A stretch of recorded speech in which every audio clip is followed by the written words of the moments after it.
Welcome back to Scotties Hobbies.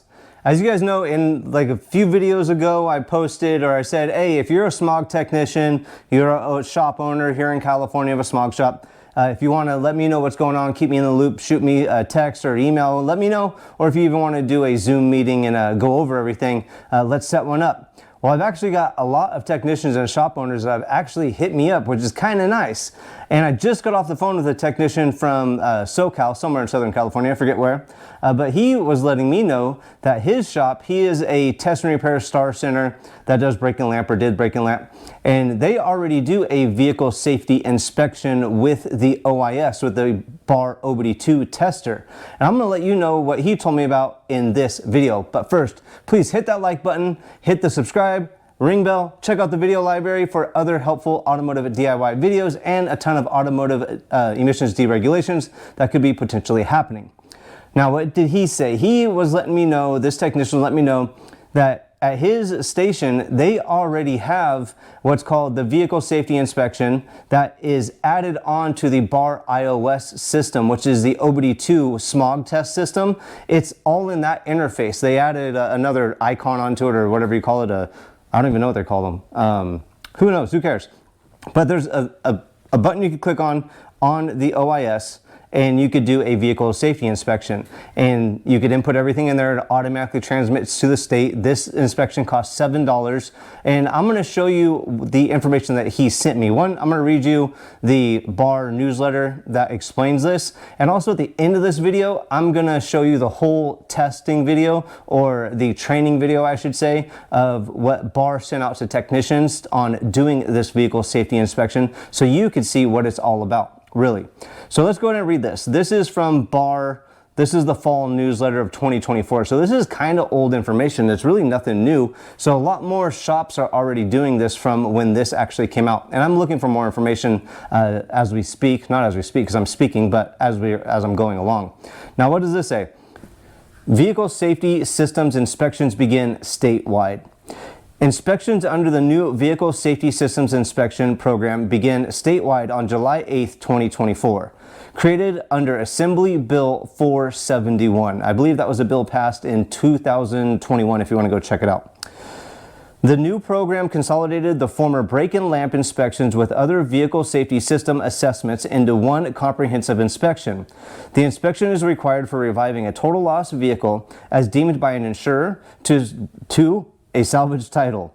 The inspection now includes important vehicle safety systems like body structure, brake and lights, passenger compartment, steering and suspension, tires and wheels. But get this part. The inspection also includes an onboard diagnostic scan, vehicle road test, and check for open safety recalls for the vehicle. So this safety inspection doesn't just check the safety components of the vehicle to make sure that the vehicle is safe and sound. It also checks the onboard diagnostic system, just like the smog program does for the 2000 and newer vehicles. So really, is this like another smog check that they're rolling into the as a vehicle safety inspection? Now, what this technician thought is maybe what could possibly happen is if California loses the ability to do smog inspection. So if BAR's Bureau of Automotive Repair, they are the ones that actually do the smog, vehicle smog inspection regulations in California. It's not CARB. A lot of people get that confused. CARB actually sets more strict laws and does research and development on emissions for BAR to implement. So BAR is actually the ones that are out there doing the smog inspections or licensing the smog inspection centers. What this technician was thinking is if BAR lost the capability to do smogs for some reason, they could roll back onto this vehicle safety inspection and pretty much do all the same things and more than what the current smog inspection system does. They would really, anybody that has an OIS system already in play, so all smog shops in California would be able to roll over into this new vehicle safety inspection format as long as they're a test and repair facility or a repair facility period, or a STAR test and repair, I should say. So the whole state could roll into this, not just the select stations that it is right now. Now, they could all end up doing that if, for some reason, California lost the ability to do smog inspections. He also mentioned he hasn't heard anything about smog inspections going out the door, or CARB being deregulated, or the Bureau of Automotive Repair being deregulated. He was just thinking this would be a possibility, just brainstorming and just seeing what could possibly happen. So think about it. That could be what's next if CARB or BAR loses the ability to perform smog inspections in California. I highly doubt they are going to lose that ability. This technician also felt the same way. And I've talked to a lot of technicians and smog shop owners in the last week or so, and they all seem to feel the same way, is none of them have heard anything. They really don't think anything is going to happen. Actually reading these CRAs and the big beautiful bill, it doesn't look like emissions deregulations for current standards is really going to get rolled back when it comes to tailpipe emissions wise. Yes, EV mandate's going to go away, the omnibus low NOx rule is going to go away, but those don't affect current emissions laws in California. Now, if you have any questions, comment below. If you want to talk crap, do that, please. I reply to mostly everybody that sends me a message or comments, and I really appreciate each and every one of you guys watching. Now, if you want to stay tuned, I am going to roll into the vehicle safety inspection training video that the Bureau of Automotive Repair sent out to technicians so they could familiarize themselves with doing the vehicle safety inspection. So if you want to get familiarized with it yourself, stay tuned. It's a kind of long training module, but it's kind of interesting to see what's really going on. I really appreciate you guys watching. I will see you guys on the next, hopefully helpful video. Let's get into that training video. The Department of Motor Vehicles, or DMV, requires a vehicle safety system inspection on vehicles being revived as a salvage title, specially constructed vehicles, and others before they can be registered to operate on California roadways. These vehicles include automobiles, light and heavy-duty trucks, trailers, and motorcycles, regardless of propulsion type like gas, diesel, electric, etc. The California Bureau of Automotive Repair Safety Inspection System, known as BAR SIS, or SIS, is the program to perform a proper safety inspection. Once a technician clicks on the BAR SIS icon, they are prompted to log in, just like doing a smog check. However, only stations authorized to do vehicle safety systems inspections will be able to select the BAR SIS. All other stations will have this option grayed out. Scan your license barcode or click Unable to Scan to enter your license number manually. Next, you will scan your palm, and then accept the terms and conditions. Once completely logged in, the technician scans the vehicle's VIN barcode if applicable. If the barcode is damaged or the vehicle does not have one, click Unable to Scan. Here the technician will scan the DMV documents. If unavailable, select Unable to Scan. The technician will be prompted to manually enter the VIN. If the VIN and DMV documents are not able to be scanned with the barcode scanner, the technician will enter the VIN manually here. If the technician manually enters the VIN, and the VIN and license plate are not found in the state database, the technician will have to manually enter year, make, model, and other information later on in the system. If the VIN and DMV documents are not able to be scanned with the barcode scanner, the technician will enter the license plate manually here. If the vehicle has no plate, then the technician will not enter plate information and will instead select None. Select the issuing state of the vehicle's plate, or choose All Other Locations or Unknown. Confirm the vehicle information is correct. Depending on the vehicle's history, there may or may not be a match in the DMV database for the vehicle you're inspecting. Choose the correct response. This vehicle is not found in BAR's DMV tables. The consumer should be informed to keep their paperwork to show to DMV if necessary. Select the correct certification type for the vehicle. Enter the vehicle's mileage as it appears on the odometer. Do not add extra numbers or estimate the mileage. If the odometer is inoperable or unable to be read, select None. This vehicle is already recognized by the SIS as a passenger vehicle. The technician will need to enter how many seat rows the vehicle has. If the vehicle was a large truck or trailer, The technician may need to indicate how many axles the vehicle has too. Here the technician will confirm the vehicle information. This is the last chance to correct any incorrect information before the inspection starts. The technician is able to edit information they have entered. Scanned information from the VIN and DMV documents are not editable. As soon as the technician clicks Continue, the bar SIS contacts Carfax to check for vehicle safety recalls. If any open recalls are found, the technician is notified. There is nothing the technician needs to do for this function. This vehicle has no open safety recalls.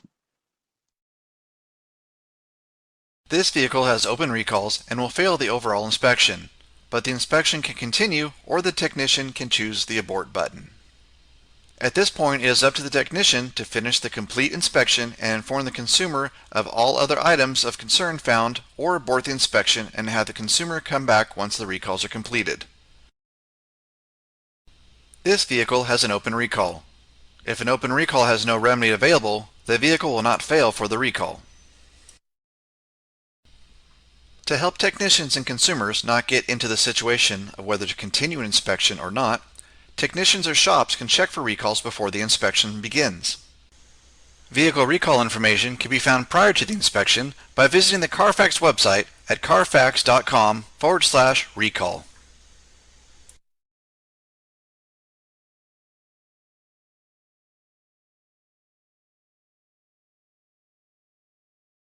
Technicians are required to complete all of the required inspections as applicable to the vehicle being inspected. Each inspection shall include all required inspection items, areas, and/or systems listed in the Vehicle Safety Systems Inspection Manual. The VSSI manual is found on BAR's website at bar.ca.gov.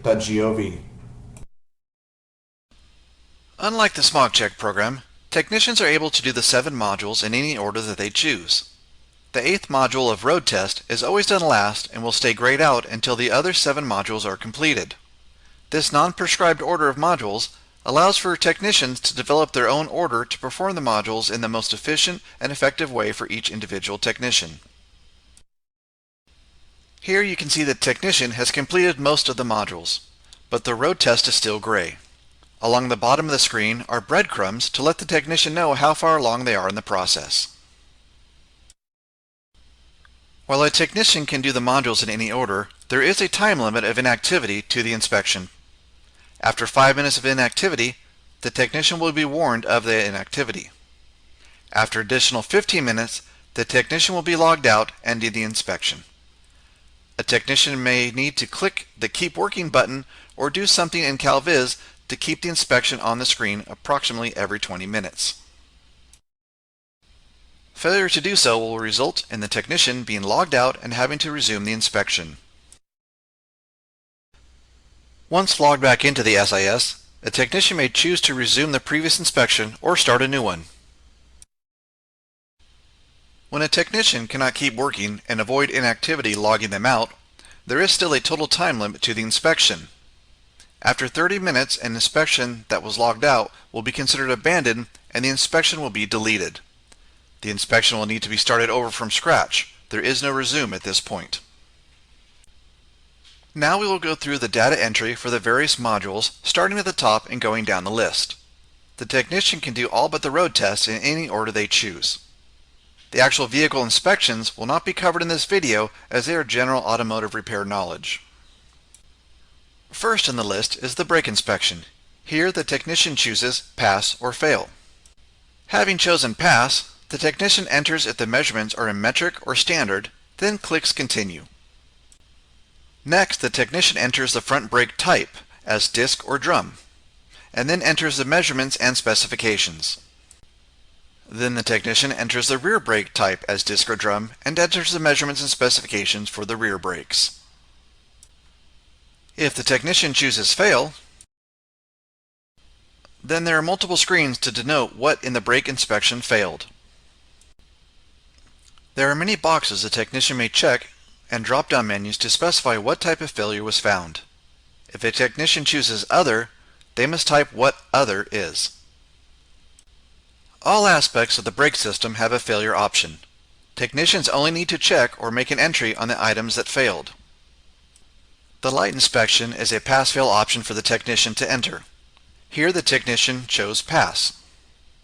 The technician chooses the correct aimer that was used to confirm headlight aim and clicks continue.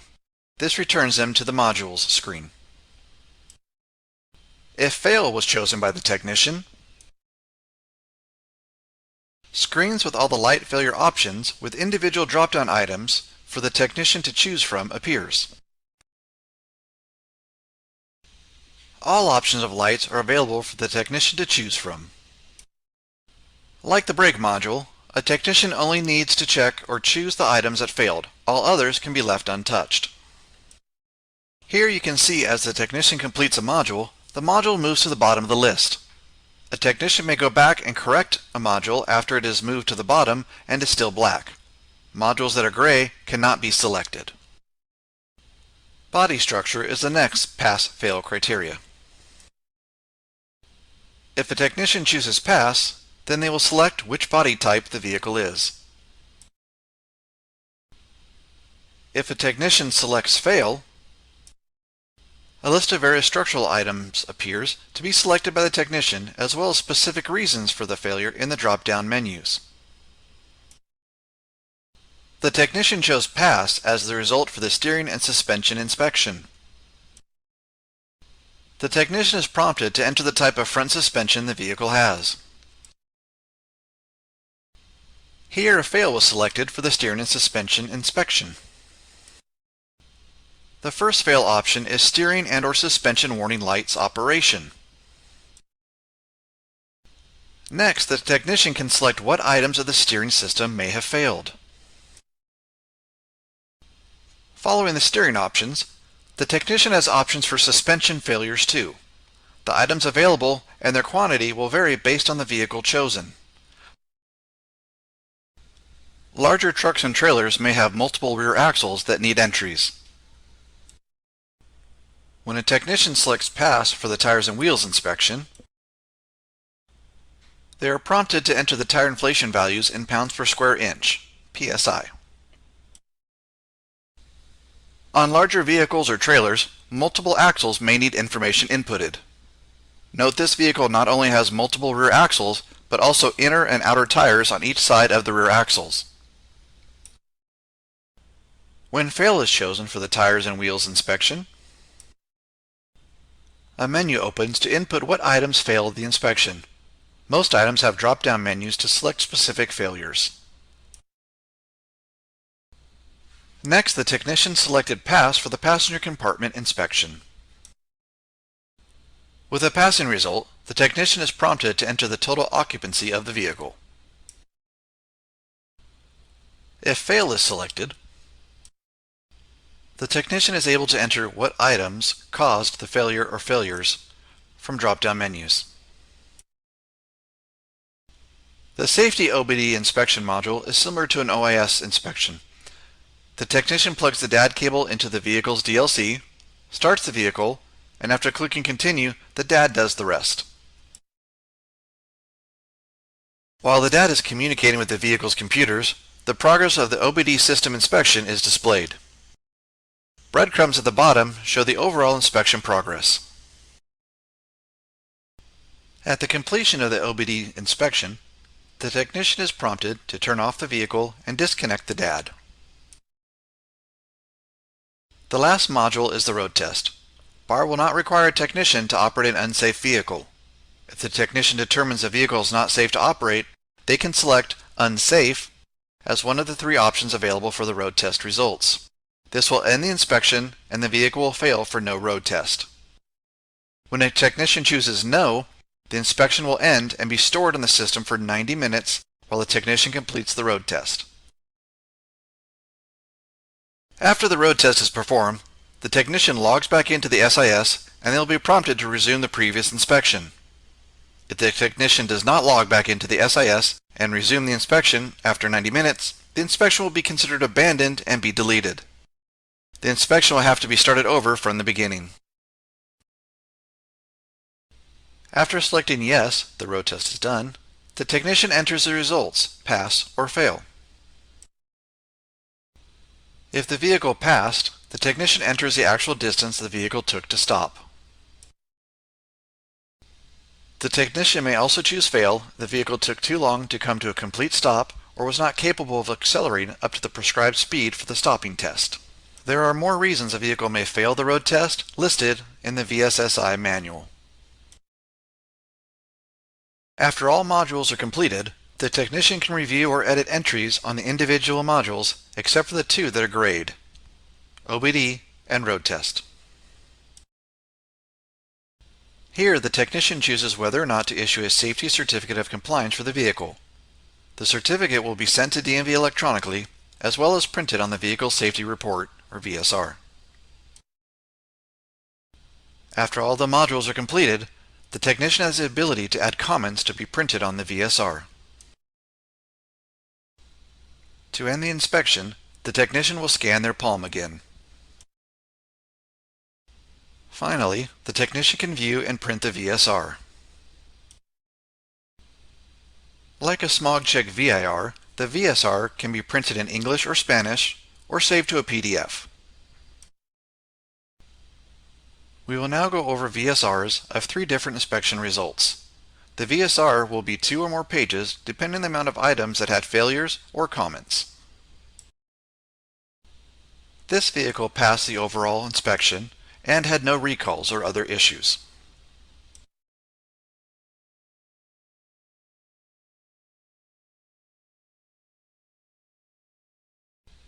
This is the second and final page of this VSR. Note the comments for each of the modules is printed on the VSR.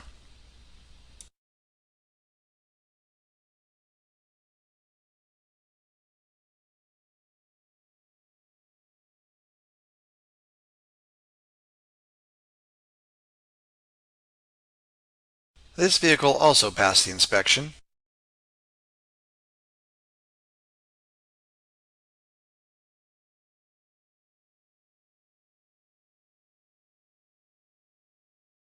This is the second of 3 pages of this VSR. Again, the comments for each of the modules is printed on the VSR.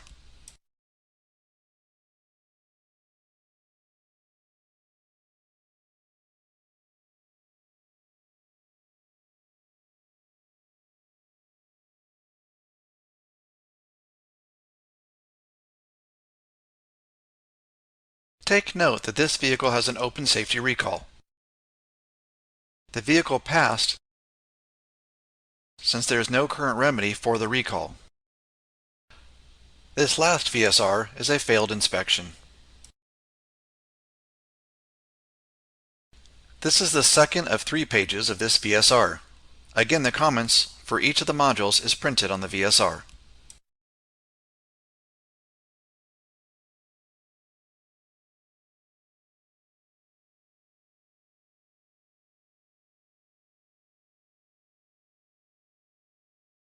This vehicle has open recalls too. But unlike the previous vehicle, there are remedies available. These remedies means the vehicle will fail until the recalls are completed. Thank you for taking the time to learn about BAR's new Vehicle Safety Systems Inspection Program as part of the BAR CalViz system.